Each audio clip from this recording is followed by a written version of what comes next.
എല്ലാവർക്കും നമസ്കാരം. എല്ലാവരും കാത്തിരിക്കുന്ന അഭിയുടെയും ജാനകിയുടെയും ഇന്നത്തെ കഥയിലേക്ക് ഏവർക്കും സ്വാഗതം. അങ്ങനെ നമ്മുടെ അപർണ അടുക്കളയിൽ നല്ല അടിപൊളി കറിയൊക്കെ ഉണ്ടാക്കിയിട്ടോ. ആ കറി എങ്ങനെ പുറത്ത് കളയണമെന്ന് ആലോചിച്ചുകൊണ്ടിരുന്നപ്പോഴാണ് അത് അകത്ത് തന്നെ വീണത്. എന്തായാലും ഇതൊക്കെ കണ്ടുകൊണ്ട് അമ്മൽ വന്ന് പുഞ്ചിരിയോടെ ഇങ്ങനെ നിൽക്കുക. നല്ല കറിയായിരുന്നു, താഴെ പോയി. അയ്യോ, അത് പുറത്ത് കളയേണ്ടതല്ലായിരുന്നോ? സാരമില്ല കേട്ടോ, എടുത്ത് തുടച്ചിട്ട് പുറത്ത് കളഞ്ഞാൽ മതി. തുടയ്ക്കാനോ ഞാനോ? പിന്നെ ആരും ഞാൻ തുടയ്ക്കുമോ? നിന്റെ അമ്മയച്ഛനൊക്കെ വരുന്നുണ്ട്, മര്യാദയ്ക്ക് ഇത് തുടയ്ക്കണേ. അങ്ങനെ ഗത്യന്തരമില്ലാതെ നമ്മുടെ അപർണ ഇരുന്ന് തുടക്കാട്ടോ. ആ കാഴ്ചയും കൊണ്ട് അമലിങ്ങനെ നോക്കി നിൽക്കാട്ടോ. ഓ, ആത്മനിർവൃതിയോടെ. ഈശ്വര, ഞാനൊന്ന് നുള്ളി നോക്കട്ടെ. സ്വപ്നം കാണുമല്ലോ, സത്യമാണല്ലോ. ഇങ്ങനെ ഒരു കാഴ്ച കാണാനുള്ള ഭാഗ്യം ഉണ്ടായല്ലോ. എൻ്റെ ദൈവമേ, നീ എത്ര വലിയവനാ. അയ്യോ, അപർണയ്ക്കാണെ കലി വരുന്നുണ്ട് കേട്ടോ. ഇതുപോലെ ഞാൻ സ്വപ്നം കണ്ടായിരുന്നു, അത് ഫലിച്ചു. എനിക്ക് ദേഷ്യം വരുന്നുണ്ട് കേട്ടോ. നന്നായി തുടയ്ക്കുക, ഇല്ലെങ്കിൽ നീ തന്നെ വീഴും, പോടാ അവിടുന്ന് എന്നൊക്കെ പറഞ്ഞിരുന്നു തുടയ്ക്കുക. തമ്പിയെങ്കിലും ആൻറ്റി ഇപ്പം വന്നെങ്കിൽ നല്ലൊരു കാഴ്ച കാണിച്ചു കൊടുക്കായിരുന്നു. പടനിലത്ത് മകള് ദാ ഇവിടെ അളകാപുരയില് തറ തുടച്ചോണ്ടിരിക്കുന്നു. നീ ഒന്ന് പോകുന്നുണ്ടോ? എനിക്ക് കലി വരുന്നുണ്ട്, അല്ലെ നിന്റെ മോന്തയ്ക്കാനൊഴിക്കും. പിന്നെ ഞാനിതൊന്ന് ഷൂട്ട് ചെയ്തോട്ടെ എന്നൊക്കെ പറഞ്ഞ് താടിക്ക് കൈയും കൊടുത്ത് ഇങ്ങനെ ഇരിക്കുക.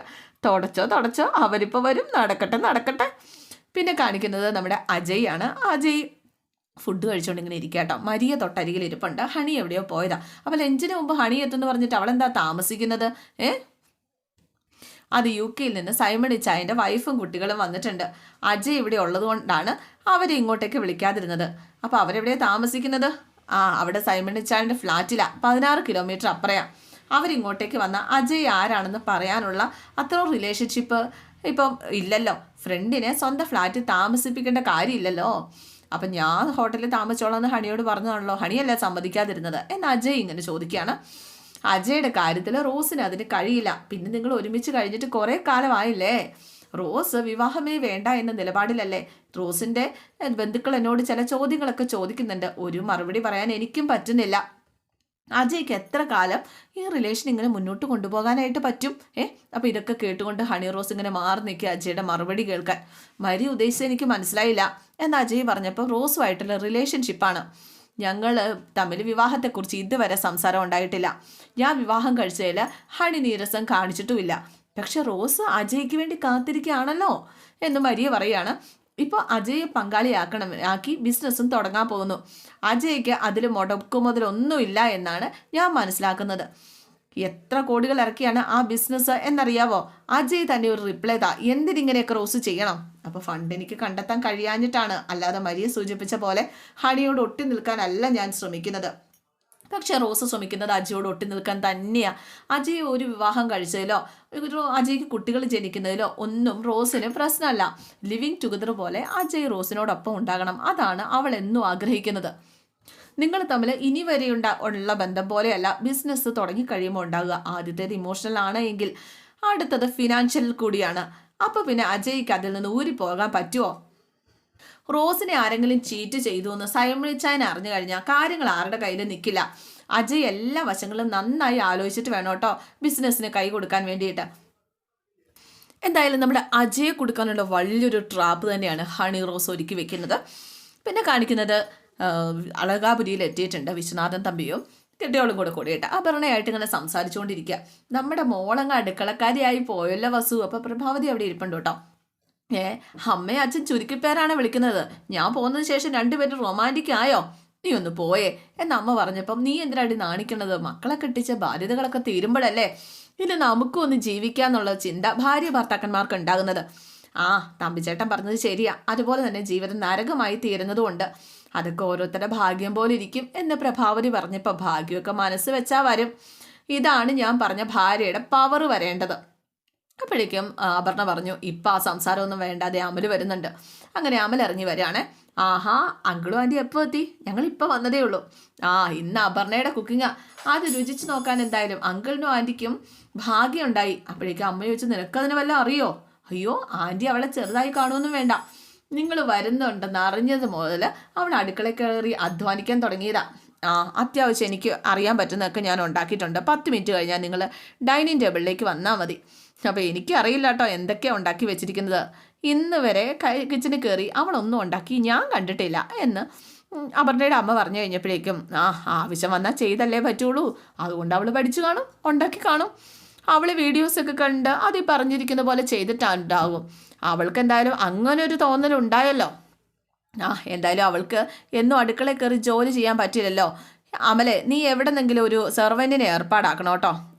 നോക്കാം എന്ന് പറഞ്ഞുകൊണ്ട് അമലൊരു കോള് വന്നു കേട്ടോ. അപ്പോൾ അമൽ അങ്ങ് പോയി. എന്തായാലും ജാനകി ഈ അപർണയുടെ അച്ഛനും അമ്മയൊക്കെ അങ്ങോട്ടേക്ക് വന്ന വിവരം അഭിയെ വിളിച്ച് പറയാണ്. അപ്പം നമ്മൾ എന്തായാലും ഒന്ന് കരുതിയിരുന്നേ പറ്റുള്ളൂ, കരുതിയിരിക്കണം. എന്തായാലും വീട്ടിലേക്ക് വരാൻ പാടില്ല എന്ന് പറയാനും പറ്റില്ലല്ലോ. അച്ഛൻ ജീവിതത്തിലേക്ക് തിരിച്ചു വരില്ല എന്ന് തമ്പി കരുതി കാണും. അതിൻ്റെ ധൈര്യത്തിലായിരിക്കും വന്നിരിക്കുന്നത്. എന്തായാലും ഈ വരവ് നല്ല ഉദ്ദേശത്തോടെ അല്ല, അമ്മയുമായിട്ടാണ് കൂടിയാലോചന നടത്തുന്നത്. ഇനി അമ്മ വിളിച്ചിട്ടാണോ വന്നതെന്ന് എനിക്ക് സംശയമുണ്ട്. എന്തായാലും അമ്മയുടെ മനസ്സിൽ വിഷം കയറ്റുക എന്നതായിരിക്കും അയാളുടെ ഉദ്ദേശം. അച്ഛൻ്റെ മരണം കാത്ത് കഴുകനെ പോലെ അയാളെ ഹോസ്പിറ്റലിൽ കയറി വട്ടം കറങ്ങുന്നുണ്ട്. അപ്പം ഞാനിപ്പോൾ അഭിയേട്ടൻ ഇത് അറിയിച്ചത് മറ്റൊന്നുമല്ല, അമ്മയുടെ വല്ല ആവശ്യങ്ങൾക്കും അഭിയേട്ടൻ വഴങ്ങി കൊടുക്കരുത് എന്ന് പറയാനാ. അല്ല, എന്താവശ്യം? അല്ല, വീടിൻ്റെ അവകാശികളായിട്ട് വിൽപത്രത്തിലുള്ളത് നമ്മളാണല്ലോ. അച്ഛന് നമ്മളെ തിരിച്ചു കിട്ടിയാലും അച്ഛനെ രക്ഷിക്കാൻ കഴിഞ്ഞില്ലെങ്കിലും ഇനി അമ്മ ഓരോ ചുവടും വെക്കുന്നത് തമ്പിയുടെ വാക്കുകൾക്കനുസരിച്ചായിരിക്കും. അമ്മയ്ക്കിപ്പോൾ വേണ്ടത് സപ്പോർട്ട് ചെയ്ത് കൂടെ നിൽക്കാൻ ഒരാളെയാ. തമ്പി അത് നന്നായിട്ട് മുതലെടുക്കുന്നുമുണ്ട്.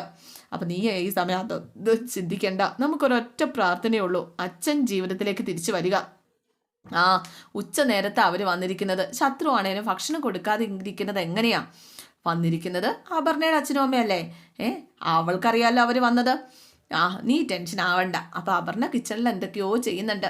അതിൻ്റെ അവസ്ഥ എന്താവും അറിയില്ല. എന്തായാലും അവരുടെ പ്രൈവസിയിൽ നീ കൈകടത്തണ്ട. ശരി, കണ്ണും കെട്ടി നിൽക്കാനൊന്നും എനിക്ക് പറ്റത്തില്ല.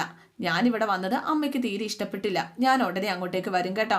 ഇവിടുത്തെ കൂടിയാലോചന എന്താണെന്ന് വെച്ചാൽ നടക്കട്ടെ എന്ന് പറഞ്ഞിട്ട് കട്ട് ചെയ്തു കേട്ടോ. എന്തായാലും തമ്പിയുടെ കടന്നുവരവ് അത് തടയണം എന്ന് അഭി മനസ്സുകൊണ്ട് തീരുമാനിക്കുകയാണ്. നമ്മുടെ അപർണ എന്തായാലും സ്പെഷ്യൽ ഉണ്ടാക്കിയിട്ടൊന്നും കാര്യമില്ലാന്ന് അറിയാലോ. അങ്ങനെ അപർണ ഓർഡർ ചെയ്ത് വരുത്തിയിരിക്കുകയാണ് കേട്ടോ. ആരും കാണാതെ പോയി ഒളിച്ച് നിന്ന് സാധനം വാങ്ങിച്ചിട്ടൊക്കെ അകത്തേക്ക് കയറി വരികയാണ് കേട്ടോ, അടുക്കളപ്പുറത്തോട്. ഇതേ സമയം അമലും തമ്പിയും കൂടി ഇങ്ങനെ സംസാരിച്ചുകൊണ്ടിരിക്കുകയാണ്. പ്രഭാവതിയും ഉണ്ട്. അപ്പോൾ ജാനകി ഹോസ്പിറ്റലിലേക്ക് പോകാനായിട്ട് ഇറങ്ങി വരിക. ഞാൻ എന്നാൽ പോയിട്ട് വരാമെന്നൊക്കെ പറഞ്ഞ്. അപ്പോൾ എന്തായാലും അപർണയല്ലേ ഇന്ന് ഫുഡ് ഉണ്ടാക്കുന്നത്, ഒന്ന് കഴിച്ചിട്ട് പോയാൽ മതി എന്ന് പറഞ്ഞുകൊണ്ട് അമലും അതുപോലെ തന്നെ അപർണയുടെ അമ്മയൊക്കെ പറയാണ്, എനിക്ക് ഹോസ്പിറ്റലിൽ പോകണം, അതുകൊണ്ടാണ്. അപ്പോൾ എല്ലാം റെഡി ആയിട്ടുണ്ട്, ഇനി നിങ്ങൾ കഴിക്കാൻ വന്നാൽ മതി എന്ന് പറഞ്ഞുകൊണ്ട് അപർണ വിളിക്കാൻ വന്നു കേട്ടോ. നിൻ്റെ ക്ഷണം കേട്ട് ഡൈനിങ് ടേബിളിൽ വന്നാൽ വായി വെച്ച് കഴിക്കാൻ പറ്റുന്നത് വല്ലതും ആണോ ഉണ്ടാക്കിയത്?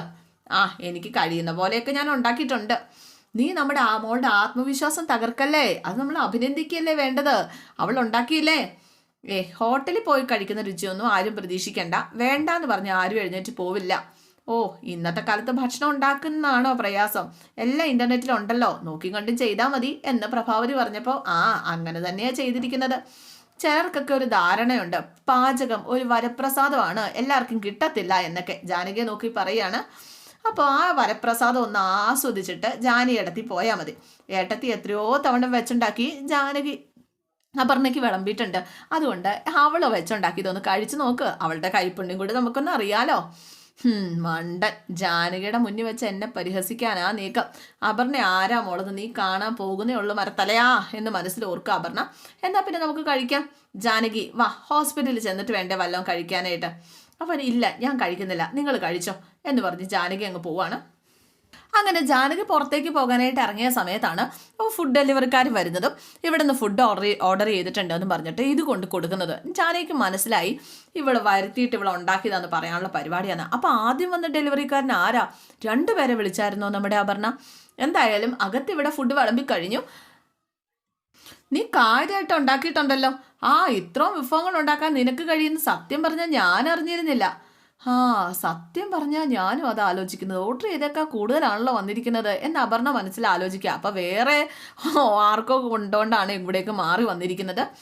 ഓർഡർ ചെയ്യാത്തതും കൂട്ടത്തിലുണ്ട്. റെസ്റ്റോറൻറ്റുകാർക്ക് തെറ്റിയില്ലോ. അപ്പോഴേക്കും നമ്മുടെ അമലി ചോദിച്ചു, നീ ആൾ മിടുക്കിയാണല്ലോ, പണി പറ്റിച്ച് കളഞ്ഞല്ലോ. നല്ല ടേസ്റ്റ് ഉണ്ടല്ലോ, നിന്റെ അമ്മയെക്കാളും കൈപ്പുണ്ട് നിനക്കുണ്ട്, ഒന്ന് കഴിച്ചു നോക്കിയിട്ട് പറ വസുന്ധരേ എന്നൊക്കെ വിശ്വനാഥൻ തമ്പി പറയാണ്. അവരുടെ അഭിമാനത്തോടെ നിൽക്കുക. കൊള്ളാടി, അടിപൊളി, സത്യം പറയാലോ പ്രഭേ, ഇവളുണ്ടാക്കിയതൊക്കെ ഇഷ്ടപ്പെടാതെ നിങ്ങളൊക്കെ എഴുന്നേറ്റ് പോകുമെന്ന് പേടിച്ചാ ഞാൻ വന്നത് എന്ന് അപർണയുടെ അമ്മ പറയാ. എൻ്റെ മോള് ഞെട്ടിച്ച് കളഞ്ഞു. അവളല്ലേലും ഞെട്ടിപ്പിച്ചോണ്ടിരിക്കുകയല്ലേ എന്നാ നമ്മുടെ അമല് പറഞ്ഞപ്പോൾ ഇവൻ അസൂയ. ഇവനൊരു നല്ല വാക്ക് പറഞ്ഞൂടെ എടാ നല്ലത് കണ്ടാ നല്ലതാന്ന് പറയടാ. അതല്ലേ അങ്കിളെ ഞാൻ ചെയ്തോണ്ടിരിക്കുന്നത്. മിണ്ടാതിരുന്നല്ലേ ഞാൻ അവളെ പ്രശംസിച്ചുകൊണ്ടിരിക്കുന്നത്. അപർണയ്ക്കത് മനസ്സിലാവുന്നുണ്ടെന്നേ. അല്ലേ അപർണേ? അപ്പോഴേക്കും ജാനകി വന്നു. ജാനകി പോയില്ലേ? എന്നാ കഴിച്ചിട്ട് പോകാം. ആഹാ, ഇതൊക്കെ ഉണ്ടാക്കിയിട്ടാണോ ആഭരണ പുറത്തുനിന്ന് ഫുഡ് ഓർഡർ ചെയ്തത്? ഫുഡ് ഓർഡർ ചെയ്യുകയെ? ഞാൻ എന്തിനാ ഫുഡ് ഓർഡർ ചെയ്യുന്നത്? അല്ല ഇതെന്താ? ഞാൻ പുറത്തിറങ്ങി ഇപ്പം ഡെലിവറി ബോയ് കൊണ്ട് തന്നതാ. ഒരു കോള് വന്നോണ്ടാ പെട്ടെന്ന് കൊണ്ടുവരാൻ പറ്റാതിരുന്നത്. അയ്യോ, ഞാനൊന്നും ഓർഡർ ചെയ്തിട്ടില്ല. ഇതൊക്കെ കഷ്ടപ്പെട്ടുണ്ടാക്കിയത് ഹോട്ടൽ ഫുഡ് ഞാൻ എന്തിനു വരുത്തണം? അയാൾക്ക് വീട് ചുറ്റിപ്പോയതായിരിക്കും. അതെനിക്കറിഞ്ഞൂടാ. പാക്കറ്റിൽ അപർണയുടെ പേരുണ്ട്, അതുകൊണ്ടാണ് ഞാൻ മേടിച്ചോണ്ട് വന്നത്. അപർണ ആകെ ഞെട്ടിപ്പോയി ഇങ്ങനെ നിൽക്കുക കേട്ടോ. ഇതെന്ത് കഥയാ? ഓർഡർ ചെയ്ത ഫുഡ് വരുമോ? അപ്പോഴേക്കും അമല് പറഞ്ഞു, കഥയൊക്കെ ഞാൻ പറയാം. ഇവളൊരു ചിക്കൻ കറി ഉണ്ടാക്കി മൊത്തം കുളവാക്കി.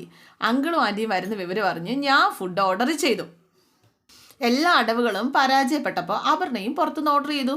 ആദ്യം വന്നത് എൻ്റെ ഓർഡർ ആയിരുന്നു. രഹസ്യമായി അപർണ പോയി അത് അവൾ ചെയ്ത ഓർഡറാണെന്ന് കരുതി വാങ്ങിച്ചുകൊണ്ട് വന്നു. ഞാൻ ഓർഡർ കൊടുത്ത വിവരം അപർണ അറിഞ്ഞില്ല. അത് തന്നെ കാര്യം. ജാനകി നിന്ന് ചിരിക്കുക കേട്ടോ. അപർണയാണെങ്കിൽ ആകെ നാണം കെട്ടി ഇങ്ങനെ നിൽക്കുക. തമ്പിയും ചമ്മി നാറി നമ്മുടെ തമ്പിയുടെ കെട്ടിയോളും. നിങ്ങളുടെ മുമ്പിൽ അവളെ നാണം കെടുത്തണ്ടെന്ന് കരുതി ഞാനിത് പറയാതിരുന്നതാ എന്ന് അമല് പറയാണ്.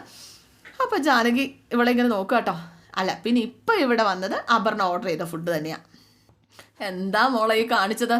അപ്പോഴേക്കും പ്രഭാവതി പറഞ്ഞു, എനിക്കപ്പോഴേ ചെറിയൊരു സംശയം ഉണ്ടായിരുന്നു. ഹോട്ടൽ ഭക്ഷണത്തിൻ്റെ ടേസ്റ്റ് ഉണ്ടല്ലോ ഇതിന്. അപ്പോൾ അമ്മല് പറഞ്ഞു, ഈ കൈപ്പിണ്ടെന്ന് പറഞ്ഞാൽ ഈ ഒരു വരദാനം തന്നെയാണ്, നീ അത് മനസ്സിലാക്കി വെച്ചോ. അപ്പം ജാനകി നോക്കുകയാണ് കേട്ടോ ദേഷ്യത്തോട് കൂടിയിട്ട് അപർണ. എന്നിട്ട് അവിടെ നിന്ന് ഒരു കസേര എടുത്ത് തട്ടിക്കൂട്ടി അവിടെ നിന്ന് പോവാം. അങ്കിള് കഴിക്കുക. വിശക്ക് കഴിയുമ്പോൾ അവൾ ഓർഡർ ചെയ്ത് അവൾ വന്ന് കഴിച്ചോളും. അങ്കിള് ഇരിക്കുക. പക്ഷേ തമ്പി ഇരുന്നില്ല കേട്ടോ. തമ്പി എഴുന്നേറ്റ് പോയി. മതിയാക്കി. അമലാണ് ഇരുന്ന് കഴിക്കുക. എൻ്റെ മോക്കിട്ട് പണി കൊടുത്തിട്ട് അവിടെ ഇരുന്ന് കഴിക്കുന്ന കണ്ടില്ലേ എന്നൊക്കെയാണ് മനസ്സിലിങ്ങനെ ഓർക്കുന്നത് നമ്മുടെ തമ്പി. പിന്നെ കാണിക്കുന്നത് നിരഞ്ജന. അജയ് വിളിക്കുക. അപ്പോൾ അജയുടെ ആ ഒരു കോൾ അറ്റൻഡ് ചെയ്തില്ല. ഫോൺ എടുത്ത് നോക്കുന്നത് ഹണി റോസ് ആണ്. ഇവളൊരു ടിപ്പിക്കൽ വൈഫ് തന്നെ. എപ്പോഴും വിളി. ഇതെന്തൊരു വിളിയാ? ഞാൻ കട്ട് ചെയ്യാൻ പോവാ. കട്ട് ചെയ്യണ്ട, എന്തെങ്കിലും കാരണം ഉണ്ടാവും, ഞാൻ എടുക്കാം എന്ന് പറഞ്ഞുകൊണ്ട് അജയ് കോൾ എടുത്തു. എന്തിനാ നീ വിളിച്ചത്? ഞാൻ നാളെ അലാഹാപുരിയിലോട്ട് പോവാ. അതിനെന്താ ഇപ്പോൾ? നിന്നോട് അവിടെ ചെല്ലരുതെന്ന് ആരെങ്കിലും പറഞ്ഞിട്ടുണ്ടോ? ഞാൻ അവിടെ എത്തുമ്പോൾ എൻ്റെ ഭർത്താവ് അവിടെ ഉണ്ടാവണം എന്ന് ഇവള് പറയുന്നത് കേട്ട് ഞെട്ടിപ്പോയിട്ടോ. ഞാനൊരു മണ്ടിയാണെന്നുള്ള വിചാരം അജയ്ക്കുണ്ടെങ്കിൽ അത് വേണ്ട. ഇവിടെ ചിലരൊക്കെ ഒളിഞ്ഞും തെളിഞ്ഞും പലതും പറയുന്നുണ്ട്. അപ്പം ആര് എന്ത് പറഞ്ഞു എന്ന്? അപർണയെ വിളിച്ച് ചോദിക്കുക. അവളാണല്ലോ പലരുടെയും കള്ളത്തരങ്ങൾ കണ്ടുപിടിക്കുന്ന സാമർഥ്യക്കാരി. അവളെ വിളിച്ച് നിങ്ങൾ കാര്യം തിരക്കുക. കൂടുതലൊന്നും ഞാൻ പറയുന്നില്ല. അജയ് തിരിച്ചു വന്നില്ലെങ്കിൽ അജയെ തേടി ഞാൻ ബാംഗ്ലൂരിലേക്ക് വരും. എനിക്കവിടെ റിലേറ്റീവ്സും ഫ്രണ്ട്സും ഒക്കെ ഉള്ള കാര്യം അജയ്ക്ക് അറിയാലോ അല്ലേ എന്നും പറഞ്ഞിട്ട് കട്ട് ചെയ്തു കേട്ടോ. പെട്ടെന്ന് തന്നെ ഈ അജയുടെ മുഖം മാറുന്നത് കണ്ടിട്ട് ഹണി റോസ് ചോദിച്ചു, എന്താ പെട്ടെന്ന് ഗ്ലൂമി ആയത്? ഫണ്ട് ഞാൻ അറേഞ്ച് ചെയ്യാം, അതാണോ നിരഞ്ജന പറഞ്ഞത്? അല്ല, ഇനി ഞാൻ ഇവിടെ നിൽക്കുന്നത് ശരിയല്ല, ഞാൻ തിരിച്ചു പോവാം. എന്താ അജയ്, കാര്യം പറ. എനിക്ക് തിരിച്ചു പോകേണ്ടതുണ്ട്. ഞാൻ മടങ്ങി വന്നിട്ട് മതി ഇനിയുള്ള നീക്കങ്ങൾ എന്നും പറഞ്ഞുകൊണ്ട് അജയ് പോകാൻ തുടങ്ങുക. ഹണി റോസിന് മനസ്സിലായി ആ നിരഞ്ജന അവളെ കൊല്ലാതെ ഇനി അജയോടൊപ്പം ജീവിക്കാനാവില്ല എന്ന്. അപ്പോൾ ഇന്നത്തെ എപ്പിസോഡ് ഇവിടെ അവസാനിക്കാൻ കേട്ടോ. എല്ലാവർക്കും ഇഷ്ടമായെന്ന് വിചാരിക്കുന്നു. C okay, thank you.